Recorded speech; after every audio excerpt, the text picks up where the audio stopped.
Be in the know with unlimited access to IBJ and Inside Indiana Business. Our in-depth coverage of all things business means you'll always be completely in the know. Subscribe for just $1 a week. Get started now at ibj.com/trial offer. This is Inside Indiana Business Radio for the afternoon of Monday, June 1st, 2026. I'm Alex Brown. Community leaders, residents, and environmental advocates in Gary called on Pittsburgh-based U.S. Steel and its parent company, Nippon Steel, to invest in cleaner steelmaking technology at Gary Works during a town hall meeting last week. City Councilor Lori Latham said Northwest Indiana's future depends on moving beyond upgrades to existing coal-based steelmaking operations. The future of steelmaking in Northwest Indiana is on the line, but it doesn't have to be. Modernization will bring stability, cleaner air, and improve the vitality of the cities and towns in its footprint. U.S. Steel said its planned $3.1 billion investment in Gary will preserve jobs, improve efficiency, and keep Gary Works competitive. The U.S. Senate has confirmed Purdue University College of Engineering Dean Arvind Raman as Undersecretary of Commerce for Standards and Technologies. Raman will also serve as Director of the National Institute of Standards and Technology. As a result of the confirmation, Purdue has appointed its Chief Semiconductor Officer, Mark Lundstrom, to succeed Raman as Dean of the College of Engineering. Both appointments are effective today.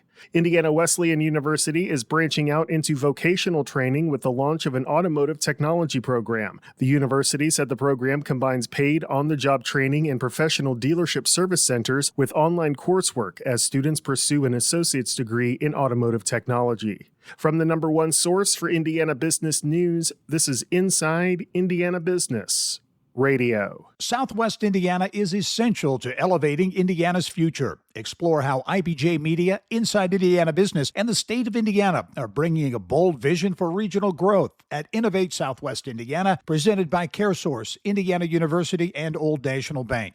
Join Governor Mike Braun and business and community leaders in Evansville for a conversation on growth, workforce development, and innovation. We'll be at Ridgeway University Center June 9th. RSVP now at ibj.com/innovate. South Bend Chocolate Company and founder Mark Tarner are pushing back against the St. Joseph County Airport Authority's bid to dismiss their lawsuit. IIB's Aubriana Herron has more. The lawsuit stems from the airport's selection of South Dakota-based Skydyne as its new master concessionaire.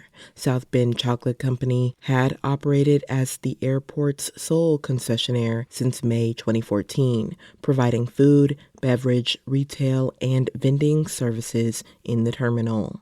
On Friday, the airport authority filed a motion for dismissal of the suit. South Bend Chocolate Company filed an 18-page response the same day, accusing the airport's selection committee of fraud, collusion, and a biased process that denied the local chocolatier fair consideration of its proposal to remain the airport's master concessionaire.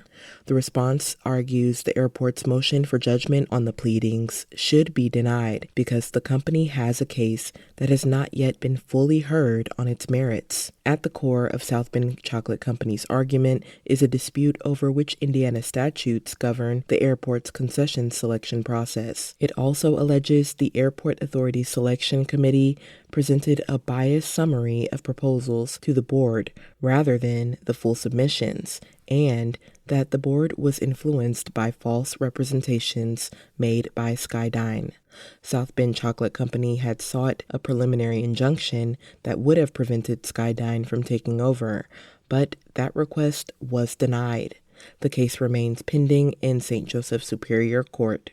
Aubriana Herron, Inside Indiana Business Radio. Northwest Indiana elected officials and other experts say the Chicago Bears' decision to build a new stadium in Illinois or Indiana got easier after Illinois lawmakers failed to pass legislation this weekend incentivizing the team to stay there. Northwest Indiana has made itself a legitimate contender for the team's operation, with the Bears identifying Hammond as a finalist alongside West Chicago's suburb, Arlington Heights. Indiana lawmakers passed enabling legislation in February to publicly support portions of the project through up to $1 billion in public bonds. Hammond Mayor Tom McDermott. I've been on this roller coaster since the holidays, so for me it's been 6-7 months of just incredible ups and downs and a lot of skepticism, and then now at this point I'm extremely optimistic. And I think within the next 30 days, Hammond is either going to get a yes or a no. And that excites me because right now we have the only offer on the table. So, I mean, I'm hoping within the next 30 days we get a yes vote. And what's going to happen now is that the Bears are going to huddle with the board of directors and make a decision. I mean, they gave Illinois 3.5 years to get something across the finish line. They failed the act. They gave Indiana 3 months to get something together, and Indiana put together a great deal. The Bears have spent more than 5 years exploring a new stadium at various sites in Illinois, including the former horse racing track at Arlington Heights, which the team bought in 2021. Chicago Bears leaders have said they plan to make a decision on where to build the new stadium sometime this summer. Green Bay, Wisconsin-based Packer Fastener, a distributor serving customers in the data center, renewable energy, and power generation industries, has opened a new distribution center in Lebanon. The site, which officially opened today, encompasses nearly 40,000 square feet in the Lebanon Business Park. Founded in 1998, Packer Fastener supplies nuts and bolts, tools, welding supplies, and other items to commercial contractors, manufacturers, and fabricators. The company also offers services including e-commerce help, kitting, vendor-managed inventory, and vending programs.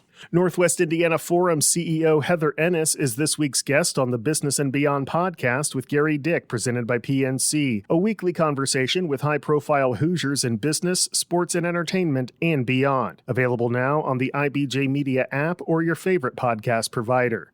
I'm Alex Brown for Inside Indiana Business Radio on Demand.